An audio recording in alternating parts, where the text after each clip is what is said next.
and my son-in-law, Kelly, was on the phone, and he asked if Craig was there. And something about the way he asked made me realize, I felt right away that something was wrong. And then I asked, why, Kelly? And he hesitated for a minute, and he said, we've had some very sad news. And then my daughter, Sarah, I could hear her in the background, and she got on the telephone, and she said, Mom, it's Rachel. And I think the first words out of my mouth then were, is she dead?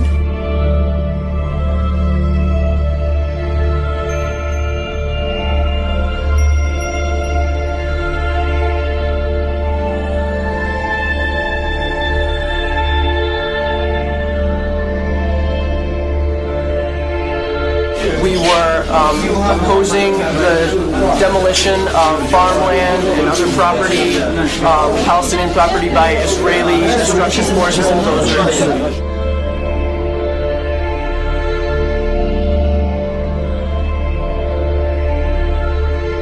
And the bulldozer drove up, and it kept going, and she tried to move back, but she couldn't move back, and she got caught underneath. She got caught underneath the bulldozer. Many other internationals began to surround the bulldozer and yell at it and tell it that there is somebody there, and it did not stop.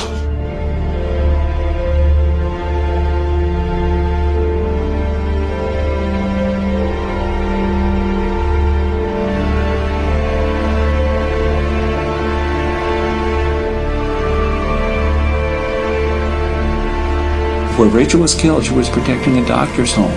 And that's important to realize. And the 3 children, his wife, she knew that family, and that doctor felt that Rachel was like a daughter to him. He bought that house. It was in the middle of a neighborhood. There were other rows of houses between his house and the border. Those other homes, those other streets were all destroyed, and now it's history. And I've had people say, well, she was in a war zone, and Cindy points out that war zone is people's neighborhoods. Those are children. I'm here for other children. I'm here because I care. I'm here because children everywhere are suffering, and because 40,000 people die each day from hunger. I'm here because those people are mostly children. We have got to understand that the poor are all around us, and we're ignoring them. We have got to understand that these deaths are preventable. We have got to understand that people in third world countries think and care and smile and cry just like us. We have got to understand that they are us. We are them. My dream is to stop hunger by the year 2000. My dream is to give the poor a chance. My dream is to save the 40,000 people who die each day. My dream can and will come true if we all look into the future and see the light that shines there.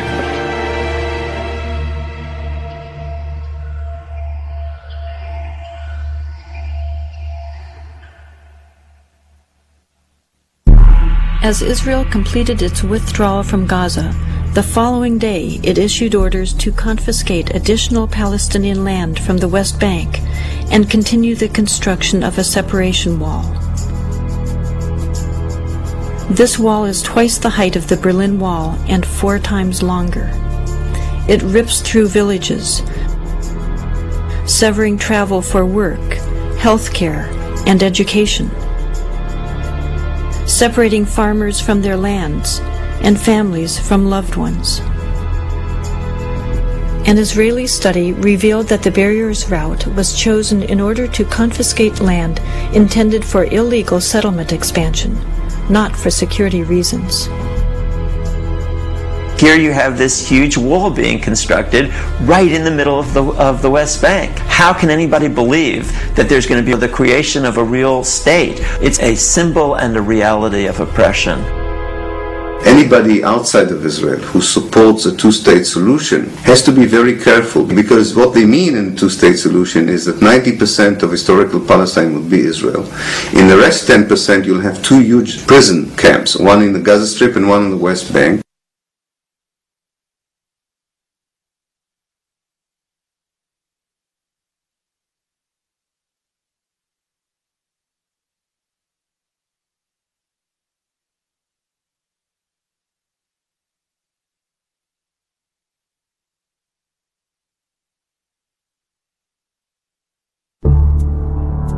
The people who fought in the war were also the people who wrote the history books of the war.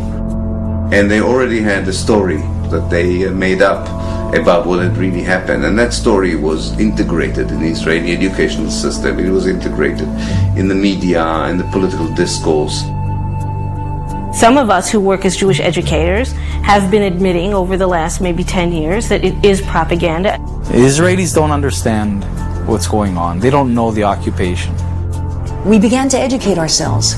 And the first thing we did was invite women, Palestinian women, to come into our homes and talk to us and tell us what exactly was the problem as they saw it. And little by little, we learned about their lives. We learned about the suffering they encountered on a daily basis.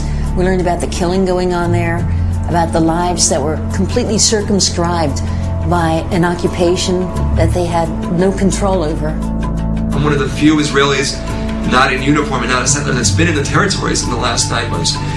You just see that the army was actually waging a very cruel war.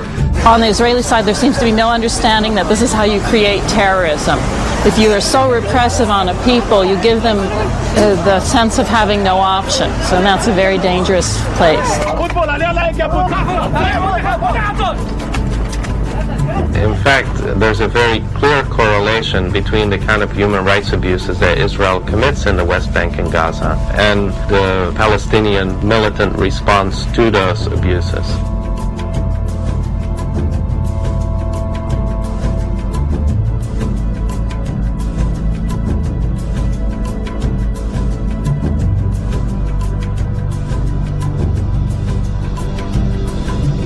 Most Israelis have very clear views. This is a very political country. And when you talk to somebody, you can argue all night.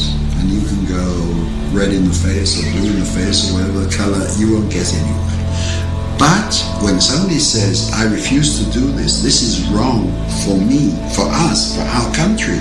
This is immoral, and I'll go to prison rather than do it. And one guy does it, 5 guys, and 50 and 100, and people say, hey, what's going on here? These aren't cowards, these aren't traitors. Most of them are officers, by the way. So if these guys are refusing, there must be something wrong here.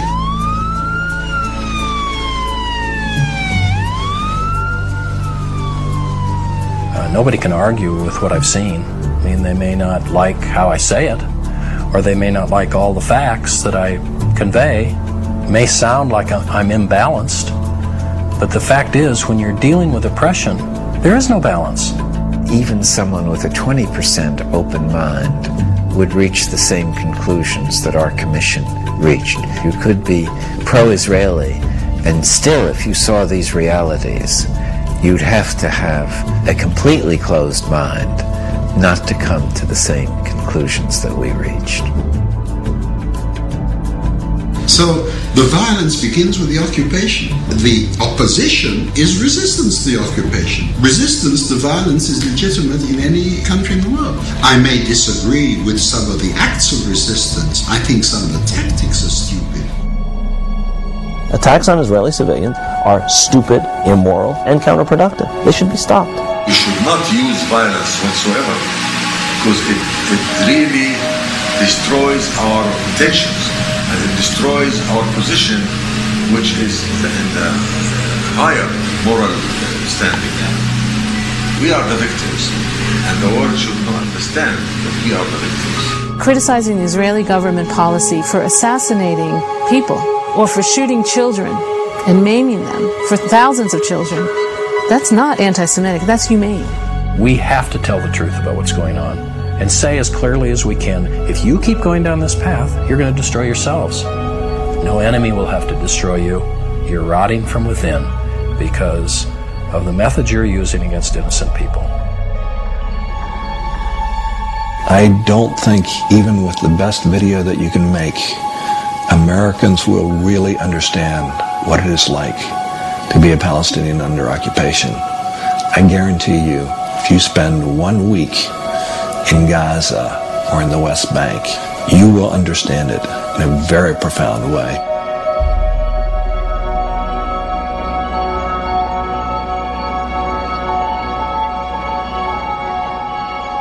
All 3 wars wars of independence, you can start, if you want, with the war of independence of the United States. They said no taxation without representation. And we demand taxation from the Palestinians and don't give them any representation. It is the same all over the world, and nobody wants to be under somebody's occupation.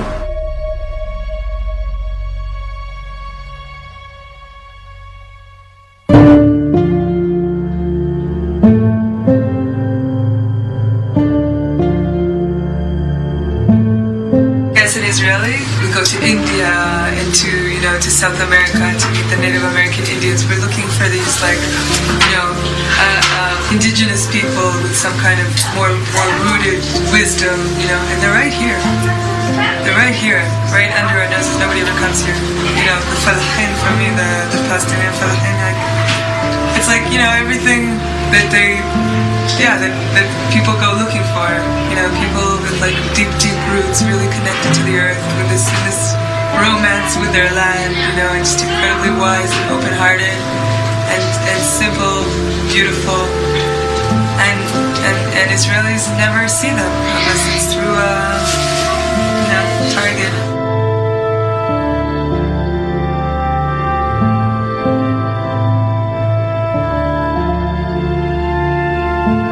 I wish that people knew what was really going on here, and I wish that people could see these people through my eyes. That's what often I'm looking at people and they're so incredibly beautiful. I'm just thinking, I wish that Israelis could for 1 minute see them through my eyes.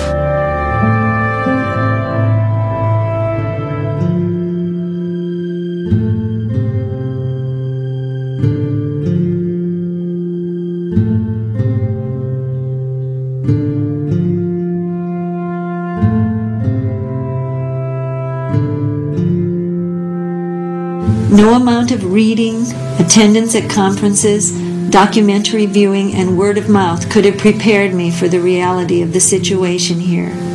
You just can't imagine it unless you see it.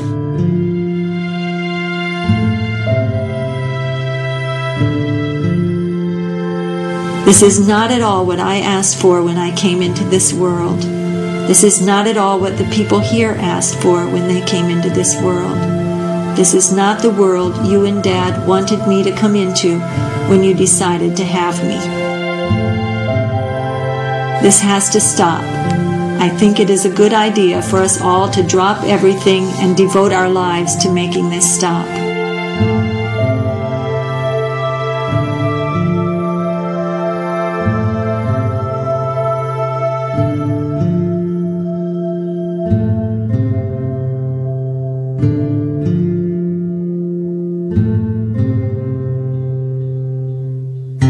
The real battle for justice in the Middle East has to be fought and won here in America.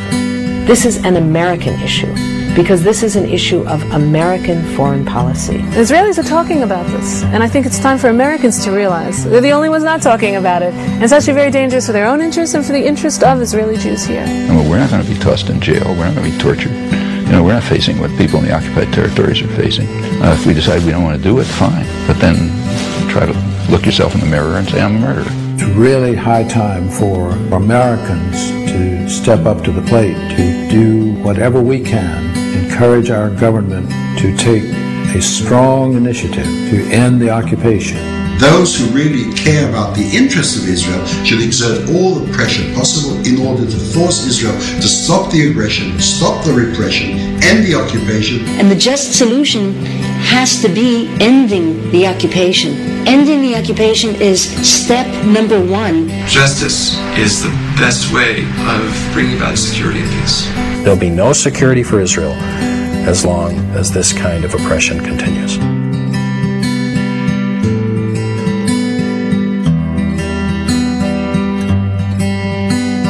Close my eyes tonight.